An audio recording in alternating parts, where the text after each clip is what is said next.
Moi, je pense que sur les mineurs, il y a un vrai sujet en France. Et moi, j'avais laissé ça sur mon bureau avant de partir. Le sujet des mineurs, moi, j'avais laissé un code de la justice des mineurs. Quand on parle de code justice de la des codes de la justice des mineurs, les gens entendent pénal. Non, le code de la justice des mineurs, c'est l'ensemble de la justice relative aux mineurs. Ça englobe quoi? La protection de l'enfance et la délinquance des mineurs.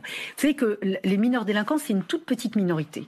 Le plus grand drame, et c'est un scandale d'État, je pèse mes mots, la protection de l'enfance en France est un scandale d'État. Il faut revoir toute l'assistance éducative, les placements, les familles d'accueil, les agréments. C'est un scandale d'État. Et là, la protection de l'enfance, il faudra en faire un vrai sujet, une vraie refonte, y compris sur les structures qui accueillent ces mineurs. Parce que quand ces mineurs sont mal accueillis ou sont maltraités, alors qu'on les confie, c'est la justice qui les confie, soit un foyer, soit un organisme, soit une famille d'accueil, et que l'on les confie à des bourreaux, nous avons une responsabilité. Rachida. Et donc aujourd'hui, sur les mineurs, je pense que sur les mineurs, il faut refonder la protection de l'enfance, refonder toute l'assistance éducative, toute la protection de l'enfance. Ça, c'est un vrai travail. Ceux qui ne sont pas avec nous, enfants et anti-pédocriminels, sont contre nous.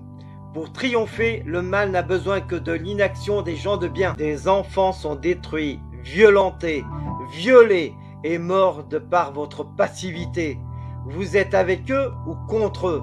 Pour les pédos ou anti-pédos? Les terroristes comme Mera, les frères Kouachi, Nemouche, etc. Les délinquants, violeurs d'aujourd'hui, de demain, sont aussi les fruits de la pieuvre via l'aide sociale à l'enfance. Des centaines de milliards d'euros ont alimenté les pédocriminels de l'aide sociale à l'enfance et complices. Et ça continue avec vos impôts. Les audiences concernant des enfants innocents se font dans des huis clos sans public. Les enregistrements vidéo ou sonores y sont interdits. Pourquoi? Les dossiers sont inaccessibles aux enfants ou à leurs parents qui les défendent. Pourquoi cette opacité? Pourquoi cette injustice de la justice pour des enfants innocents qui les pousse à être violés, violentés et à la mort? Les impliqués, magistrats, membres de l'aide sociale à l'enfance, etc.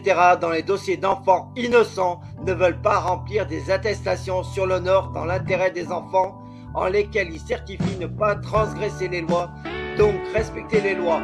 Pourquoi refusent-ils de confirmer leurs actes?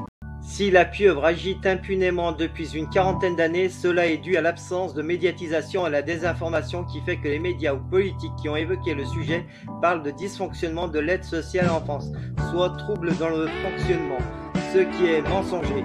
Un dysfonctionnement rénal ou d'appareil est traité et réparé dans les heures, jours qui suivent.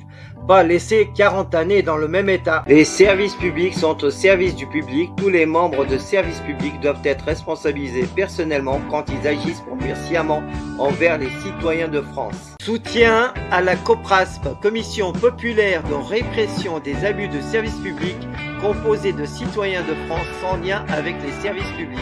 Soutenez la SPE, Société protectrice des enfants, sur Facebook et partagez-la, ainsi que la chaîne YouTube CriminalX, résolument anti-pédocriminel.